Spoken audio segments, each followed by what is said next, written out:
Hello, family. Welcome back, YAH Royal family. This is a Princess of YAH, and I am back sharing another video. This is actually a continuation of my last video, my video blog, in regards of a book that I came across called The Races of Men. So I'm just going to cover the actual heading here, which due to you may can see that, but I'll share the heading as far as do a little screenshot. So praises to the Most High Yah, praises to the Most High Yah. This is another beautiful day, even though it's a little gloomy out there, but it's what, sun shining in here. So I'm grateful, family, to be back before you again as one of his vessels and one of his servant. So wanted to share this. This stood out to me, and it's actually a way I will play it. But this book is by a MD.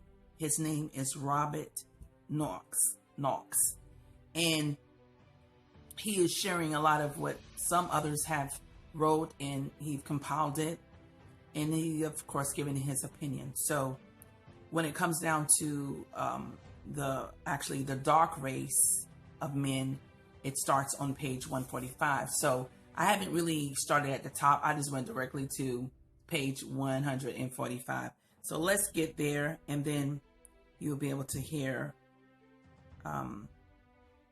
actually what is being said here. One moment. So what we'll do is do these in series until it's completed. And so here we go.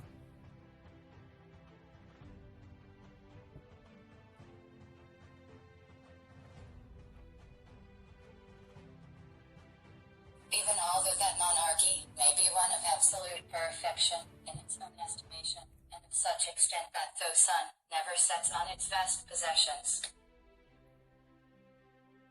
Lecture VI The Dark Races of Men Introductions. X whatever way, by whatever means the races of men, as they now are, have been formed, made to endure for centuries, preserving their specific and seemingly unalterable forms. One thing is certain, it is the unity of the human family as a group of animal life, specific, with forms still human. That there exists no fact favorable to the theory of the conversion of any one species, or permanent variety of any animal into another, during the historic period, may or may not be true. The law, moreover, may be, after all, neutralized in time. The physiological law was first pronounced by Cuvier, and so far as our limited knowledge goes, it would seem to be true that no alteration or change has taken place in any animal form since the earliest historic period, is the opinion I lean to, without asserting that the theory admits of any rigorous demonstration. It was the opinion or theory which Cuvier, as I shall afterwards show, undertook to prove with the view of refuting the asterisk geologists of his day, and the popular opinions of all ages, based on a false reading of the Mosaic record, and The Mosaic record. this he did most triumphantly, overthrowing them and their chronology, their diluvial and antediluvial periods, their one creation and all its consequences. But in so doing Cuvier, we shall find, kept steadily in view his main object. The current English opinions of Cuvier's views are not his. His object was to disprove the all but universal belief that fossil remains osmens fossils belong to animals, identical in genera and species, with those now existing on the earth, or at the least differing but little from them. This view, supported and maintained obstinately by priests of all denominations, he refuted. But he affirmed also that the remains of man had not yet been found amongst the osmens fossils.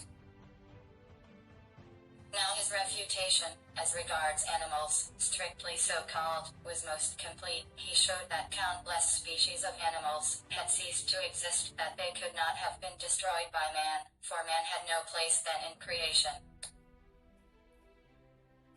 How they died, or why he offers no conjecture. That vast speculative void he left for the English geological theological school. Cautious, mechanical, precise, a lover of fact, he resisted all attempts to induce him to commit himself to the history of this singular page in human history. I may hereafter devote a distinct chapter. My object at present is simply to point out that Cuvier did not or would not observe that his argument of the permanency of the existing species of animals now on the globe since the earliest historic period left bracket, for he went no further, although in England he has been made to do so extens.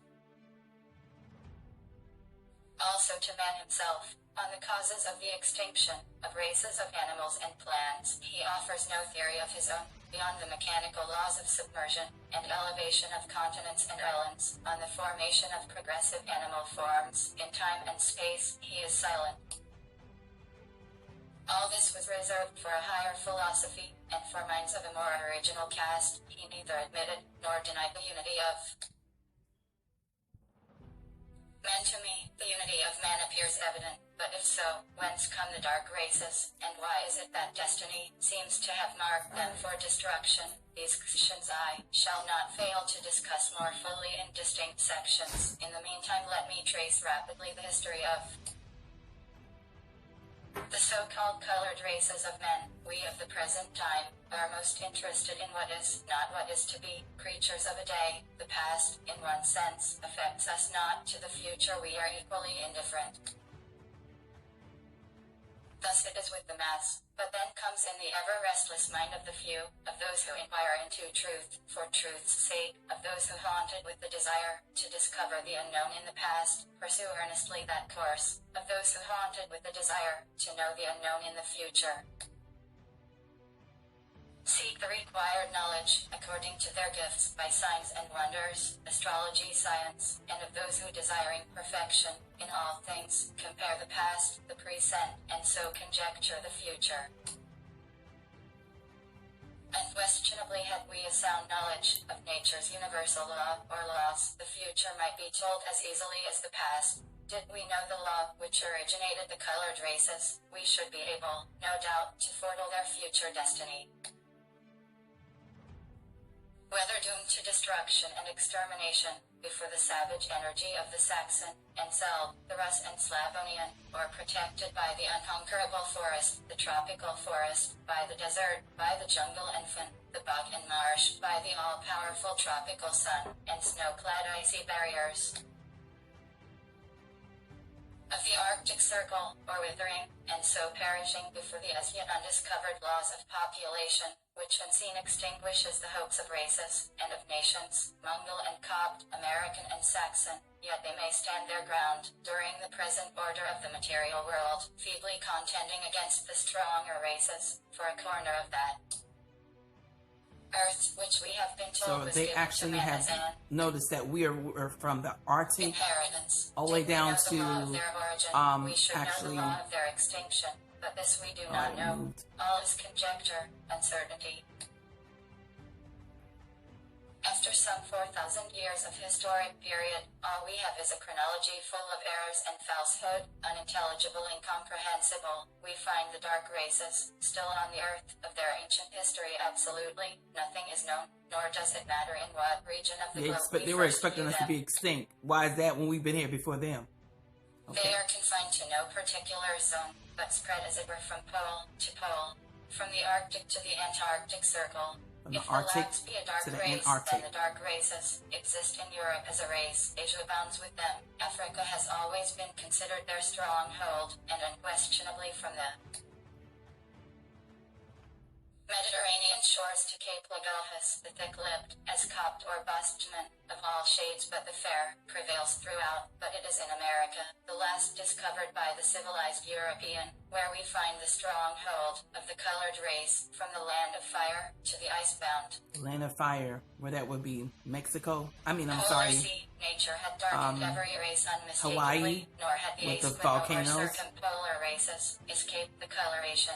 Like their brethren in Asia, inhabiting the same zone, though far removed from tropical heats, they also are deeply colored. The dark race, with the indelible osseous and other structural characteristics of the colored races of men. Hippocrates said, and modern physiologists have repeated his statement, that intense cold darkens as well as great heat, from which I long ago drew, not the inference suggested by the great physician, but what I think a more obvious one, namely, that Hippocrates and his followers, from Galen to Evelyn, had disunited theology and philosophy, and that to this day they remain distinct. Section 1, from the earliest recorded times might has. So we're gonna pause right there. We're gonna pause right there because actually it's going into page 149. Literally, it covered 145 to 140, the top of 149, and we'll carry forth on at a later time. But you know, a lot of points that was made in that. I know the top of 45 and 46 was just, you know, giving out different views of this one man called Curvia, and of course this, like I said, is an MD, but I failed to mention that this book is going back to 1850 when it was written, so I do apologize for that. So of course they expect us to be extinct. They have done so many tests on us to see who we are, what we are, and basically, you know, well, shouldn't they be dead or shouldn't they be in extinction mode? But of course we're still here. So throughout this passage of the dark races, which is we know it says that it cover, the whole earth. Even saying that, you know, even which was in, like you would say, Asia, they were dark people, and we could tell from the actual, you know, features and ones that actually, you know, got lightened over time, and even also in different places. It's even going to speak about the Eskimos, how they did not, you know, get as dark as we are, but you know, everyone had to derive from another in that sense. So I just want to introduce this to you all. I'll share the link. You can go ahead of me, and I'm just going to play it back. And if this is not, you know, what is not coming across well where I can hear it, then I will do it in a different way. But this is the first actual video pertaining to this. So family, I just wanted to come on again and bring you some insights all the way back from 1850. And this would be the first series of this video, and then we'll go on from that point. Again, family, thanks for tuning in again to YAH Royal Family video blog. I'm one of his princesses, a servant, and a vessel. Thanks again, family. Shalom.